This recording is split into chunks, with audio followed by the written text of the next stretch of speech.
Right. So we are officially beginning the meeting now. Let me make sure I turn my volume all the way up. Good. When we come together on Friday evenings to learn of various things, I understand that we have basically two categories of participants or partners on the call. We have our passive participants in the ecosystem, which are those who have bought their assets and they just want to passively let the assets work for them in terms of producing income, and that's fine. And we also have our active partners, which are engaged in expanding the economy or the ecosystem of our company. Just a note on that, and I will say this from time to time because I think it's a perspective that we need to develop and become clear on. And that's the distinction between a traditional MLM business and what we have here, in the sense that perception or perspective is what makes the difference. Our ecosystem more resembles, say, like a community gardens, where you can have a whole community that will come out onto a large field and acreage, and everyone in the community may be planting a different type of vegetable or crop, but in the end, everyone will share in it and everyone benefits because we all share in it. In a very similar way, that's how our ecosystem work, meaning that while I understand that they're passive partners who just buy the assets and the assets work for them, I am of the perspective and understanding that if all of us fully understood, if we are really clear on what we are a part of, what we have our hands on, even though we may be passive in our thinking, we would still tell people about this. Just like if it was the community garden, we would tell others about just coming to participate with the understanding that our participation is not tied to becoming part of a business model in order to increase our income. Even though that may have aspects of truth in it, that's not what we are doing. We are really just expanding the economy. And I just want to say one other thing to add a perspective to that before we move forward, and that is this. Let's say that through our miracle pay system, which we're going to be talking a little bit about this evening, let's say through our miracle pay system, we did a volume of $10 million, which was spread let's say in a particular day. And that $10 million in volume was spread among the 210,000 CPU nodes. I worked out the figures, it would be something like $47.6 a day, which would work out to be like just over $17,000 a year our node would produce. But my point in telling you that is this. Out of that $10 million that's divided among the nodes, $2 million of that go in to the community to help to pay the commissions of those who are actually expanding the community. So just think about it. Our community grows through participation, and the more people that participate, the more value that is added, the more there is collective prosperity, just like a community garden, because it's actually the ecosystem that is actually paying our commissions. Our commissions come through not from daily and monthly sales, our commissions come from the ecosystem fueling our income by 20% of everything the nodes produce coming in back into the system. So it's more of a participation to expand the economy for collective growth and collective prosperity more than it is about becoming part of a business model to build a business per se. That becomes an organic part of it. Anyway, it's a perspective that I think that when we become clearer on it, And part of us becoming clear on it is learning some of the things we're going to learn this evening and moving forward as we begin to appreciate more and more what we are part of and what we have our hands on, it becomes quite natural to want to share it with other people. And so let me get into what we're going to be talking about this evening. I'm going to do two things. Right now, I'm going to share just a few slides just to do two things and do take some notes. The first couple slides is just to help to bring perspective and open our minds to see where we are at now in terms of what our company is doing and what's happening within the world as it relates to that. And then we're going to get into looking at the Miracle Pay system, which was launched just about 2 weeks ago, and what that means and how to understand that, because it's important that we can tell that we understand the distinction between what we are doing and what is available out there in the world. So let me just begin to share my screen so we can get into that. And please do, as I said before, do take some notes. Let me move that from here.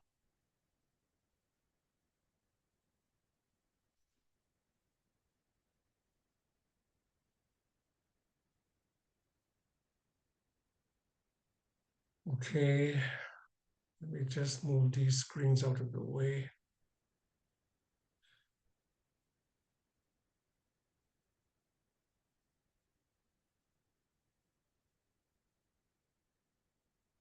Okay, sound.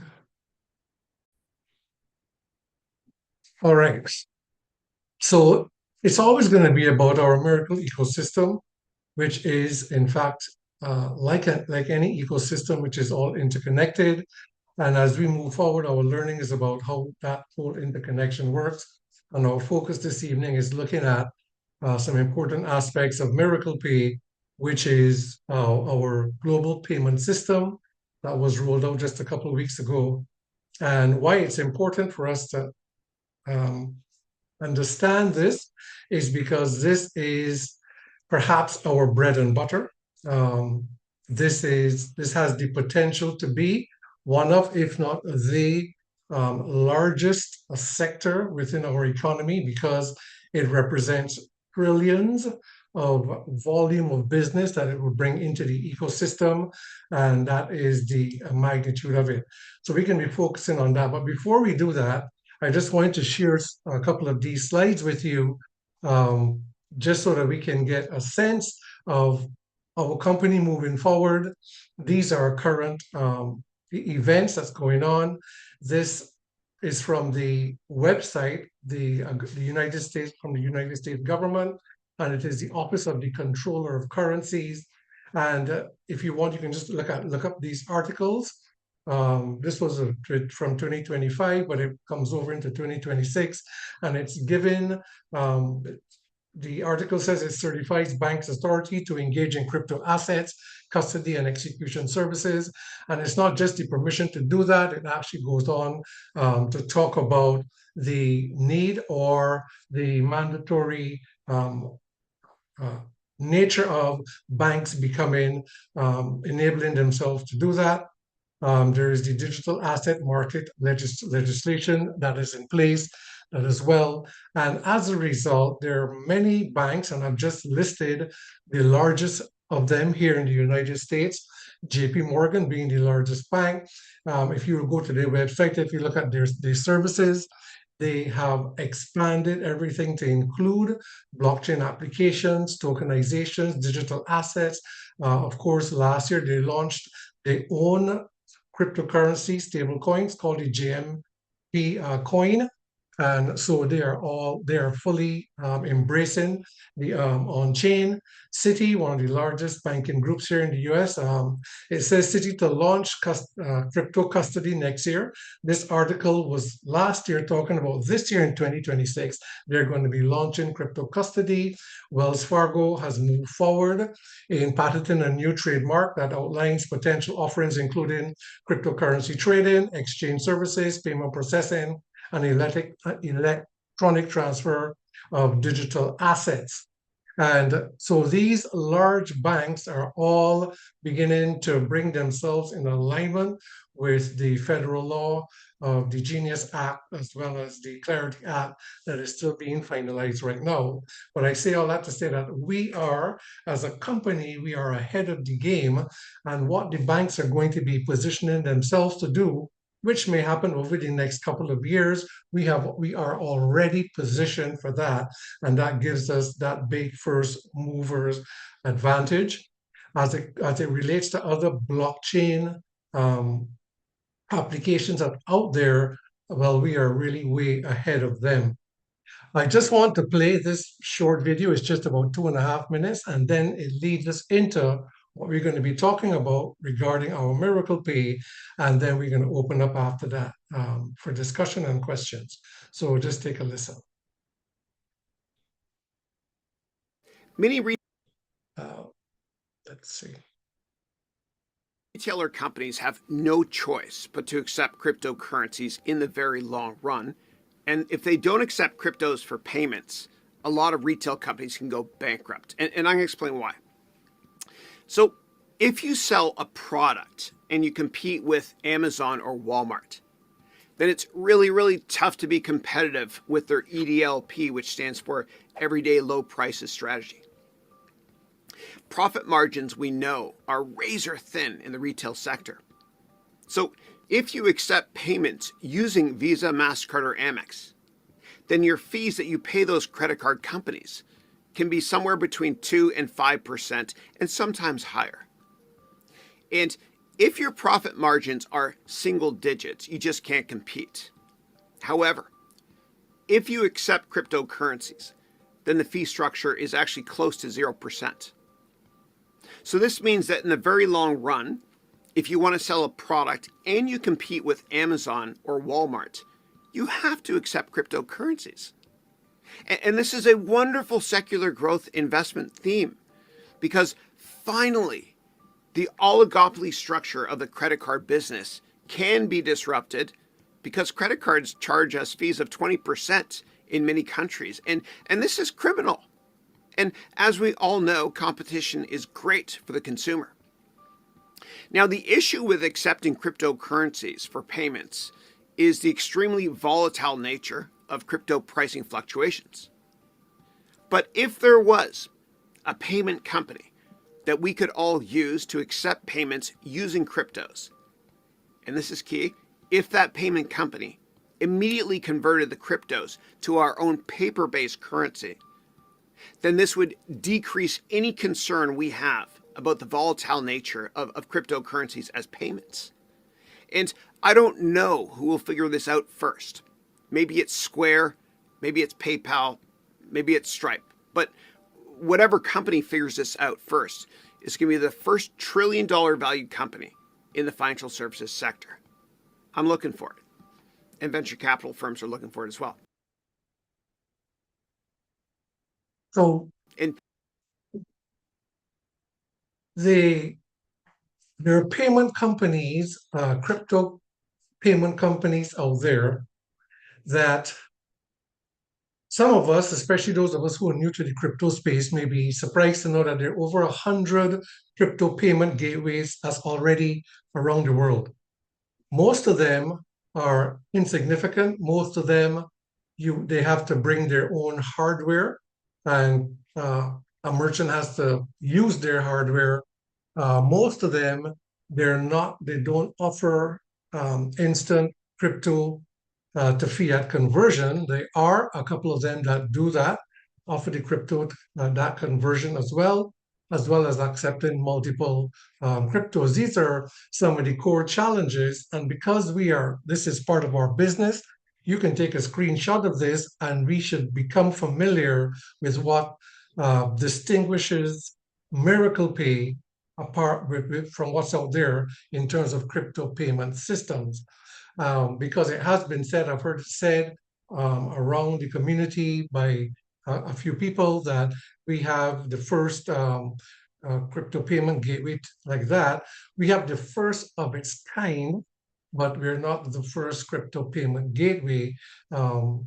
one of the most popular or perhaps the most used crypto payment gateway in the world today is called BitPay, which is connected with the Bitcoin chain, and that's been around maybe for almost 15 years.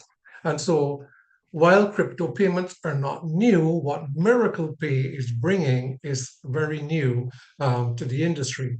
And so, some of the core challenges that prevent merchants or from they're hesitant in being involved. These are some of the main reasons here. The volatility risk, the merchants don't want that revenue fluctuation, settlement delays, and so on, which is these pertain to most of the crypto payment gateways out there. There are just a couple of them, like BitPay, that it may not pertain to. Um, but what I want us to also capture from this is that while their crypto payment gateways have been out there for some time now, when it comes to transactions and people paying by crypto, of all the global payment systems out there, crypto only accounts for less than 1% of the global volume. And so there's a reason why merchants tend to be hesitant in being able to take crypto payments. There's been a very slow adoption of that, apart from regulations. There are many tens of thousands of businesses around the world that accept crypto payments. Many institutions do that, but like I said, the operability of where they can just pay and have that instant conversion, that is very limited out there on the market, and it's just a payment processor. What Miracle Pay is more than just a payment processing facility, and so we are solving all these problems that held merchants back from wanting to be involved. And as I said, just take a screenshot and look at this over. And I don't want to belabor this because in the interest of time. But Miracle Pay is solving the solutions that held merchants back before. And so we have an infrastructure approach, which is a distinct difference from what is out there. So even if you took the most popular and the most used crypto payment gateway out there or payment processor, which is BitPay, BitPay can give you that instant conversion from crypto to fiat, as well as it also utilizes multiple cryptos as well, very similar to Miracle Pay. But it doesn't have the same type of settlement options because it's a payment processing facility, whereas Miracle Pay is an infrastructure financial model. So, what that means is that it does fundamentally and substantially more than just a payment processor. For example, our payment processing system can offer credit facilities and payment processing settlement options that just a regular payment processor out there would not be able to do. We can offer merchants incentives for their businesses. A merchant, for example, may want a promotion and incentives. We can help in create tokens to incentivize the merchant. We can help to increase the merchant's profitability by bringing them on board as a merchant, not just as tax payments, but they can also be involved within our financial ecosystem in ways that helps them to increase their profitability. So as an infrastructure, which is like a whole banking financial infrastructure, which offers a whole lot more than just a payment processor. A payment processor, you can say that's like a tool. That's a tool within the financial model. It's just a tool. Whereas we have like the whole toolbox as well as all the building materials to be able to offer to build far more than just payment. And so why this is important is because the future of digital finance is in banking infrastructure or payment facilities that are far broader than just a tool to make a payment. the future of finance and the future of digital finance and blockchain applications is going to be infrastructure, an approach that deals with an infrastructure. And this is what we have. We have that blockchain layer, we have that payment processing layer, we have a fiat banking layer, and we have that global commerce layer. There's no chain out there in the world that has this type of infrastructure to bring what we are bringing to the world. So just for us to understand, when people say, well, what's so different about Miracle Pay? There are lots of crypto payments out there. And of course, there are many, many people that use BitPay because crypto has been around for years. And so people are familiar with that one. And so, yes, and so they're a payment processor. We offer far more than just payments. And then if a payment had to be reversed, someone made a payment, somebody returned an item, they want to reverse the payment, that type of settlement options are not available out there with the crypto payment facilities that are available. And so as the infrastructure approach and the global commerce interoperability sets Miracle Pay way beyond being more than just a payment processor. So just wanted us to get a handle on that because people have said to me, what you're doing is nothing new. That's existed before. Crypto payments has existed before, but crypto payments on this level, on this scale, and and this broad has not existed before. This is an infrastructure and not just a tool in terms of a payment tool. So where you get these coming together, now that becomes integrated into more than just a gateway, but it's an ecosystem that can offer merchants far more than just payments. And so you can take a screenshot of that and you can go over that as well. So I just did a little comparison chart here that you could also take a screenshot of when you look at some of the main crypto payments out there of BitPay, CoinGate, Coinbase Commerce, and the typical crypto gateway that are out there as compared to Miracle Pay. What we have is superior and far greater, and it's the first of its type that is being brought to the world. Now, why does this matter? It matters because we have a greater chance of this system being adopted because it now brings that what merchants have been familiar with when it comes to things like Visa and MasterCard and that comfort, that trust, that where you can just tap or swipe a card and the settlement options are automatic. They have exactly that with Miracle Pay, with just crypto running in the background. And so, regardless, and that what where the commerce is, whether it is in store, whether it is online, the functionality is as seamless and it's a bridge. Miracle Pay is not seeking to replace any type of payments, the traditional payment systems that merchants are accustomed to. Miracle Pay is bridging the traditional finance with the digital finance with access right into the banking system because of the neo banking that we have as part of our ecosystem. And so, just for us to get a sense that what we launched a couple of weeks ago is not just another crypto payment gateway that is competing with the others out there. It stands heads and shoulders above what is out there and offers far greater.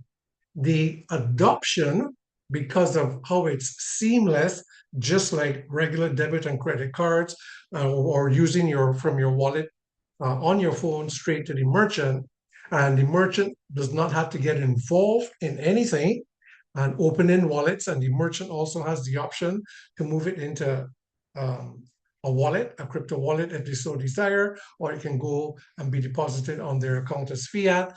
But because of that comfort, what we are looking for now is that there's going to be more adoption of crypto because merchants around the world now have a facility that is as comfortable and it does not require them to have wallets. It does not require them to have different types of setup and hardware. It's as seamless. And because we are integrated with existing payment terminals, the process is going to be we are looking for smooth adoption and um, continually increasing adoption around the world. And so 1% of crypto payments, we are expecting that as we unfold and as we progress, we want to be able to capture more and more of that crypto market. In addition to that, people that are holding crypto around the world that want to be able to monetize that in a very free way, they can also do that with our system. The other thing that our system offers merchants as well as people who hold crypto around the world is that we are a banking infrastructure. So there are people that may want to get into lending that may have millions. We offer a facility where people can do that. A merchant may want to come on board and be able to participate in our DeFi services. A merchant can now do that. A merchant can now offer their clientele incentives through tokenization with our facility that expands their business. We have so much more that we offer the merchant, and that's why Miracle Pay and our company, we are confident that we are going to be able to move forward in a way. I'll come back to that in a second, this last slide in a second. Um, I am going to stop sharing here. I mean, as I'm here, let me just do this now so that when I come off, I won't have to come back and share again. Um, People of our Summit community have been asking about what do you say to people to to get them interested in what we have. And those of us who are looking to expand the economy and builders, again, I may sound redundant, but I really would like to um, instill that mindset that as we share this with people, that we are actually expanding the economy, and we are not sharing it with people with the underlying current of a mindset that we are just adding to a business model in terms of income. Our income happens without that. We can become financially successful if we never share it with someone. But if we understand the benefit to everybody's life, we would want to share it anyway. These are a couple of things that you can probably take a screenshot of this as well. Um, this is just from my perspective. These are some of the things that I have thought of because I think that what we have is so unique that it's not talking about this as a business because the business part of it is so organic and automatic that it is about inviting people to participate in an economic model or in an economy that is going to that guarantees their financial success because it's ownership based and it's asset driven and not effort driven. And so once somebody becomes part of this economy, everyone is going to succeed financially at what level, at whatever level they choose to participate within the economy. And so we want everyone is looking for an opportunity. Most people are not in the place that they want to be financially. What we have is to invite them to participate in that. But once people come on board and they get their assets and they naturally will participate. Just claiming and staking is participating, that's fueling gas fees, if that's all that was done. So that participation is adding value. That adding value is adding growth to the economy. And who benefits? Everybody. Why? Because what flows into the economy, 20% of it produced by all the nodes flows right back to those who are actually expanding the economy. So our compensation and our rewards for helping to expand the economy comes from the economy itself, not from the way how it works with other MLMs. And so that's just a distinction. So I hope that these can help. Uh, and I say it from my perspective because it is about ownership. It is about assets. It's not about, bringing, it's not just people coming in to create income because the income is created by the assets. And the people, as they participate, creates more value flows back. And that's really the essence of how it works. And so these are just some things that I would say, again, is my perspective because I tend to see it from this way that. So the only way anyone can truly secure their financial future is if they have autonomy to shape what it would be. That should be what it would be. Do you agree? What would you be interested in knowing how you could actually own your financial future? So these are some of the things that have you ever looked at ways to create income that continues whether you're working or not? Most people are accustomed to financial systems. What if you could actually own part of one? In terms of financial security, which do you think is more effective? A continuous income that comes from assets working for you, or time spent continuously working for income? So my way of when I speak to people, and it could be different, it all depends on your situation. You could be speaking to someone who is very heavily into gaming. You could use that as an angle, but it's all about participating in something that gives you financial security from the point of view of owning, whether it's owning your future, owning assets. But you can, this is just the general way I tend to think about it. And from this, you can expand it and fit it into conversations, start conversations, or whatever the case might be.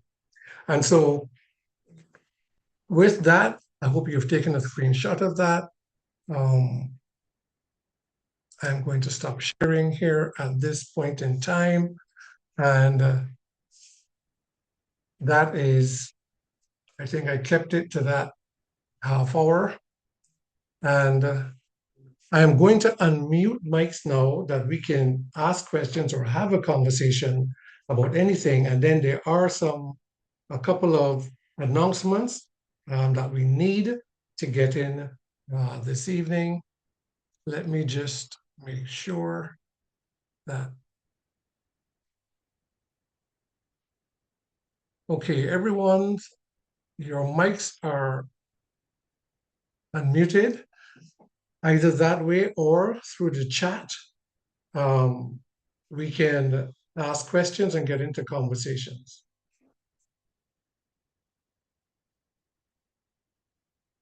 Okay, so let's go.